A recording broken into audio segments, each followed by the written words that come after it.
નમસ્કાર મિત્રો, વિડીયોમાં તમારું સ્વાગત છે। જી હા મિત્રો, અત્યારે હાલ મોટા અને મહત્વના સમાચાર સામે આવી રહ્યા છે। તો મિત્રો, સમાચારમાં વાત કરીએ તો ઉત્તરાખંડમાં રુદ્રપ્રયાગ બદ્રીનાથ હાઈવે પર એક મોટી દુર્ઘટના સર્જાઈ છે। અહીં ઘોલતરી વિસ્તારમાં એક મુસાફરોથી ખીચોખીચ બસ અલકનંદા નદીના ખાબકી હતી। આ દુર્ઘટનામાં અનેક લોકોના મોતની આશંકા વ્યક્ત કરવામાં આવી રહી છે। ઘટનાની જાણકારી મળતા જ રેસ્ક્યુ ટીમ રવાના થઈ ગઈ હતી અને ઘટના સ્થળે પહોંચી ગઈ હતી।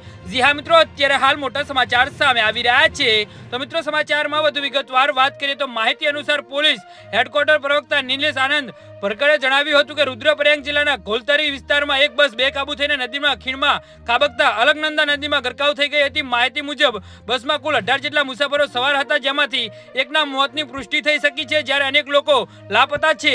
જી હા મિત્રો, અત્યારે હાલ મોટા સમાચાર સામે આવી રહ્યા છે। ઘટનાની જાણ થતાં જ એચડીઆરએફ અને પોલીસ દળ, સ્થાનિક તંત્રની રેસ્ક્યુ ટીમ ઘટના સ્થળે ધસી આવી હતી અને અમુક ઈજાગ્રસ્તોને બચાવી લેવાયા હતા। તેમને સારવાર હેતુસર હોસ્પિટલ ખસેડવામાં આવ્યા હતા। હજુ ઘણા લોકો ગુમ છે, જેમને શોધવા માટે રેસ્ક્યુ અભિયાન ચલાવવામાં આવી રહ્યું છે।